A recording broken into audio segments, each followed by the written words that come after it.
Bonjour à tous, je suis Monsieur Sévenant, votre professeur d'études du milieu, et j'ai réalisé cette vidéo afin de vous expliquer la fiche savoir-faire, localisation et situation d'un lieu. Bien évidemment, vous avez aussi une explication en classe, mais si jamais vous avez besoin d'avoir plus d'explications, si jamais vous avez besoin de revoir cette vidéo avant un test, eh bien n'hésitez pas à venir la consulter, à la regarder à nouveau et si c'est nécessaire, à me poser des questions en classe afin que je puisse vous réexpliquer en individuel la matière qui ne serait pas maîtrisée. Nous commençons par la localisation. La localisation, c'est l'action de déterminer l'emplacement d'un lieu, et donc pouvoir le localiser sur une carte par exemple. Lorsqu'on étudie un milieu, on essaie toujours de savoir où il se localise afin de pouvoir l'étudier correctement. Pour réaliser cette action de localisation, il faut partir de ce qui est local. On entend dans localisation le mot local. Pour aller vers le général. Donc dans nos étapes de localisation, nous partons de ce qui est le plus local, le plus proche, pour aller vers le plus général, c'est-à-dire le plus éloigné. C'est en fait une action que vous faites très souvent sur votre écran tactile, sur vos smartphones, sur votre tablette. Vous dézoomez. Vous êtes trop proche, vous avez besoin d'avoir une vision plus globale et vous vous reculez afin d'en voir le plus possible. C'est le même mouvement que nous allons suivre lors de la localisation, c'est le mouvement du dézoom.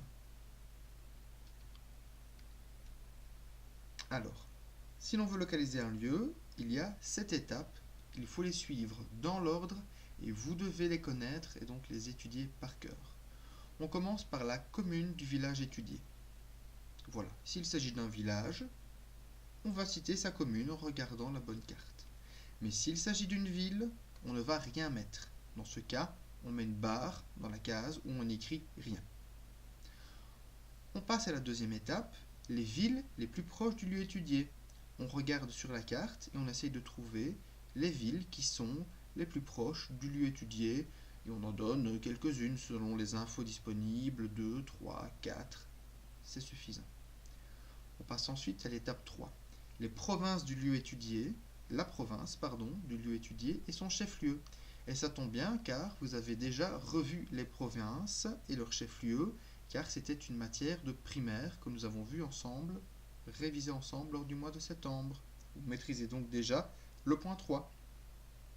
Idem, pareil, pour la région et la communauté, c'est une matière de primaire que nous avons révisée en septembre, et donc vous maîtrisez déjà totalement le point 4 et vous savez dire si le lieu à localiser se situe bien dans une des 3 régions, ou une des 3 communautés plutôt de Belgique. Voilà, région et communauté. Le point 5, le pays dans lequel le milieu est étudié, donc dire simplement dans quel pays il se situe. Et le point 6, les pays limitrophes du pays, c'est-à-dire les pays qui sont autour. On le voit sur l'image. J'ai fait le point 5 en mettant un point gris pour dire dans quel pays ça se situe. Puis j'ai été regarder autour les pays qui partagent une frontière avec le pays du milieu étudié. On passe au point 7, l'Union européenne. On se pose simplement la question, ce pays fait-il partie de l'Union européenne? Si oui, on inscrit Union européenne. Et sinon, on peut inscrire non. Voilà, vous avez donc bien compris qu'il y a 7 étapes et que ces 7 étapes sont réalisées de façon à dézoomer. Voilà, on se rappelle du mouvement de dézoom que je peux faire sur ma tablette lorsque j'écarte pour reculer. Eh bien, c'est exactement ce que je fais ici en suivant ces 7 étapes. Nous passons maintenant à la situation.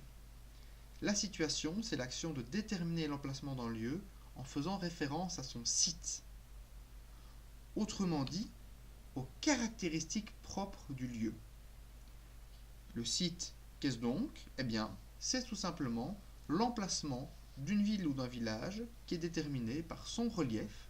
Est-ce que ça monte? Est-ce que ça descend? Par ses cours d'eau, y en a-t-il un ou plusieurs? Est-il proche de la mer? Est-il sur la côte? Et y a-t-il des axes de communication, tels que des autoroutes, des chemins de fer, etc. Donc lorsqu'on étudie un milieu, on préfère connaître ses caractéristiques afin d'en tenir compte.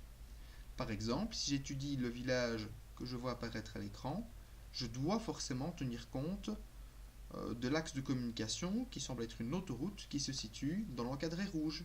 Je dois aussi tenir compte de l'autre axe de communication qui se situe ici. Tous ces axes, cette disposition, elle a évidemment un impact sur le village et sur la manière dont les habitants y vivent. On étudie toujours un milieu, non pas pour étudier le milieu en lui-même, mais pour étudier la relation, l'interdépendance entre le milieu et les hommes. Et donc ceci, ça va forcément avoir une influence sur la façon dont les hommes vont vivre dans ce village. Voilà, donc les cours d'eau, les axes de communication, tout ça, ça fait partie du site. Alors, il y a 6 étapes, et comme pour les 7 étapes de la localisation, les 6 étapes de la situation sont bien évidemment à maîtriser et à connaître par cœur afin de réaliser l'exercice de localisation et situation d'un lieu. Nous passons par la première, c'est la région géographique. Il faut simplement lire sur la carte dans le document qui vous sera jointe lorsque nous réaliserons un exercice évalué, dans quel endroit, dans quelle région géographique se situe le milieu, le lieu que nous étudions. Voilà. Et alors là, vous devez juste lire et le retrouver sur la carte. Le ou les cours d'eau les plus proches, eh bien voilà, y a-t-il un cours d'eau, y a-t-il un cours d'eau à proximité, tout simplement. Le bassin hydrographique, vous avez une carte ici qui vous montre les 3 principaux bassins hydrographiques dans la Belgique, et ça à nouveau c'est une carte qui vous est donnée lors du test, ou alors vous avez une indication sur le fleuve, et là vous savez bien que selon le fleuve, eh bien on se trouve dans l'un ou l'autre bassin hydrographique. Si vous ne savez plus ce que signifie hydrographique, allez relire dans votre dossier de fiches la fiche qui concerne l'hydrographie. Le relief, c'est-à-dire la topographie, dans quel type de topographie se situe-t-on? Est-on dans une vallée, dans un plateau? Est-on dans un relief de type montagneux? Y a-t-il des montagnes, etc. Donc tout ça, ça constitue le relief, et vous avez toujours un document avec des indications, évidemment, que vous devez correctement analyser pour trouver le type de relief. Passons ensuite aux axes de communication. Donc là, il faut trouver le type d'axe, par exemple des autoroutes, des routes, chemins de fer, etc. Et préciser les lieux importants qui les relient. Donc, quels lieux importants sont reliés par ces axes de communication jusqu'au lieu que nous situons. Et enfin, pour terminer, nous nous intéressons aux continents. Vous avez revu les différents continents lors du mois de septembre, c'est aussi une matière de primaire, et vous devez simplement citer le continent sur lequel se situe le lieu étudié. Voilà, cette petite vidéo touche à sa fin. J'espère qu'elle vous aura été utile, qu'à partir de maintenant, vous savez tout à fait correctement réaliser l'exercice de localisation en situation, au moins du point de vue théorique. Du point de vue pratique, nous avons réalisé différents exercices en classe, et j'essaierai de faire rapidement une petite vidéo qui vous montre de façon pratique comment appliquer la théorie que je viens d'expliquer. Je vous dis à bientôt pour une prochaine vidéo.